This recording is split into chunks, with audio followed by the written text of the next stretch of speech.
range today, so please bear with gunfire here in the background. And once again, today we're testing some 9x19 ammunition. Some viewers sent me some ammo and asked me to test it, so here we are.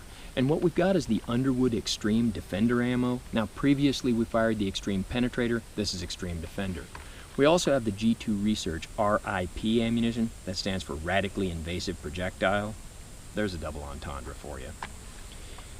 Now, the Xtreme Defender ammunition is a 65 grain projectile with an advertised velocity on the box of 1,800 feet per second. The RIP ammunition does not have an advertised velocity on the box. And also, very interesting, the projectile weight is not listed on the box. Well, this morning I pulled one of the bullets and weighed it at 92 grains. Although I have seen this stuff advertised as being a 93 grain projectile. And projectiles can vary from one to the next by a grain or so. And just as a basis of comparison for these, we also have the Remington Green and White Box 115 grain jacketed hollow point and the Hornady Critical Defense with its 115 grain FDX projectile.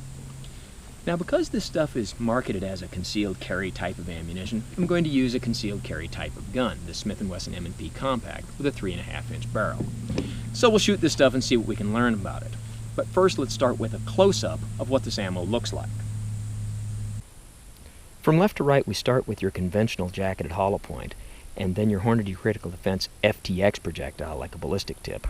Now, your Underwood Xtreme Defender ammunition has a projectile that, for lack of a better way to describe it, looks like a Phillips screwdriver with the tip cut off.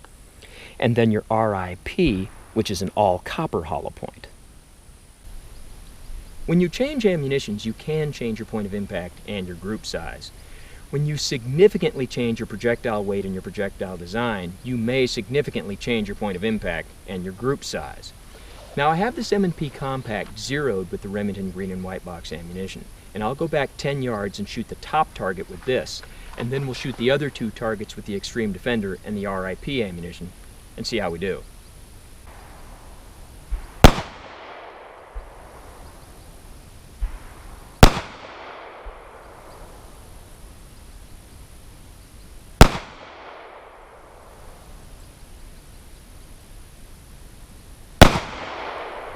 Cut.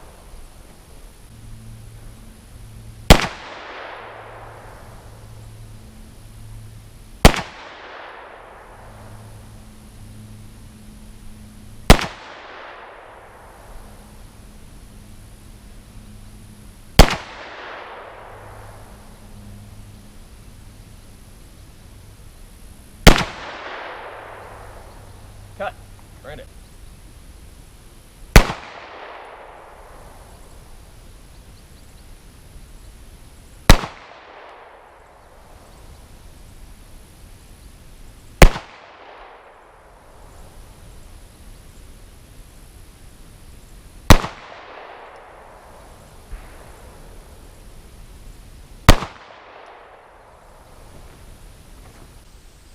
I zeroed this M&P with the Remington Green and White Box ammunition, and we see that with our Xtreme Defender ammunition, although the point of impact is consistent, the group is a little bigger.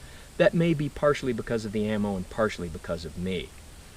But we see down here with the RIP ammunition, although the size of the group is still what I'd call acceptable, this significant shift in the point of impact is not. Some people will say that being off by only a few inches when you're shooting at 10 yards isn't enough to make a difference. To me, it is.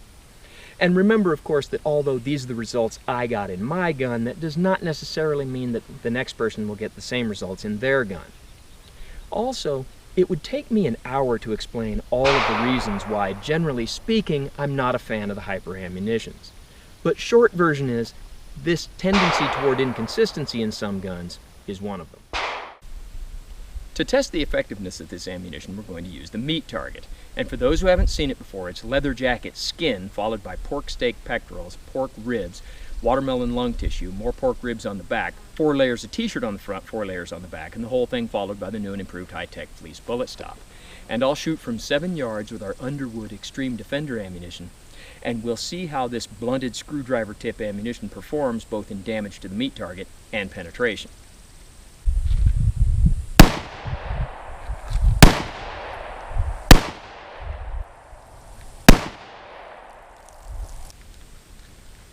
Well, we see quite a bit of damage to our pork steak pectoral. Our ribs on the front of the target have some pretty good holes in them, where the bullets hit the ribs, shattered them. just annihilated our watermelon lung tissue and did a lot of damage to the ribs on the back of the target. Where the bullets hit the ribs, shattered them too. Now, 2 of the projectiles were stopped by the t-shirt on the back of the target. 2 of them made it through to about the 20th layer of fleece. I think that inconsistency comes from the first 2 did so much damage to our target that the second 2 didn't really meet with all that much obstruction. So it looks like our Xtreme Defender ammunition is going to be very effective. Let's take a close-up look at the projectiles. And here's our Xtreme Defender projectiles with virtually no deformation. Now I've got a new meat target set up, and we'll shoot from 7 yards with our all-copper RIP ammunition.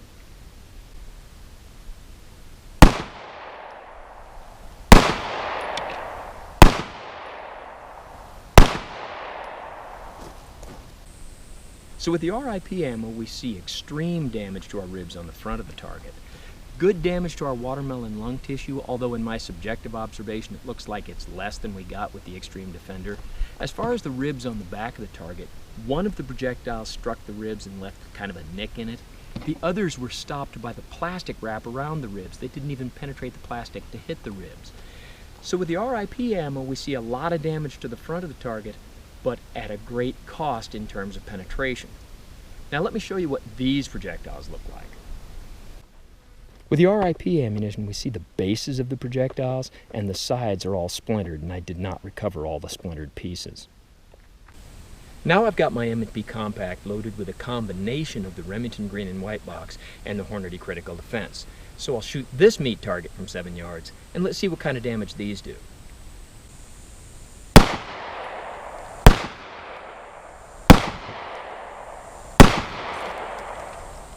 Well, we see some pretty impressive holes in the ribs on the front of the target where the bullets hit the ribs, shattered them. Quite a bit of damage to our watermelon lung tissue. As far as the ribs on the back, a couple hit and went through, and a couple just stuck in the ribs, but even those that went through only made holes. They'd lost most of their energy by the time they went through the ribs. Now let me show you a close-up of these projectiles. These 2 projectiles are Remingtons, and they both deformed a great deal and both lost their jacket. These 2 projectiles are the Hornady Critical Defense, and we see, although they retain their jacket, both have a great deal of deformation and expansion. So what's the takeaway from all of this? Well, a few things. One is, these are all expanding projectiles. These 2 are hollow points. The Xtreme Defender ammunition is a non-expanding projectile. In some jurisdictions, hollow points are prohibited. In some, any type of expanding projectile is prohibited. So if you live in a place like that, these might be something that you're allowed to have when you're not allowed to have the others. Check your local laws.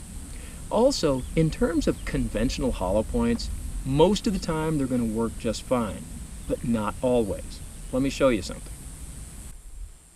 This is a Remington green and white box 115 grain jacketed hollow point. Off camera, I shot this into a meat target, and you can see that the expansion is 0. That hollow point is clogged with leather jacket skin and t-shirt. So conventional hollow points clogging and failing to expand is rare, but it does happen, and that's why some people will elect to go with an FTX projectile. But as far as the ammunitions we're shooting today, did these 2 ammunitions really do any more damage to the meat target than these? Maybe. In the case of the Xtreme Defender, almost certainly yes. It also has the advantage of, again, perhaps being legal when the others are not. Now, as far as the RIP ammunition, we saw that it did a lot of damage to the front of the target, but at the cost of penetration, which some people could consider a great plus, others would consider a minus. Also, this genre of ammunition has the downside of occasionally you're going to have inconsistencies in point of impact compared to the more conventional ammunition you're more likely practicing with. So definitely some pluses, definitely some minuses. And at the risk of sounding redundant, no one can decide what the right ammunition for you is except you. So as always, don't try this at home. I'm what you call a professional, and thanks for watching the Xtreme Defender and RIP Ammo video.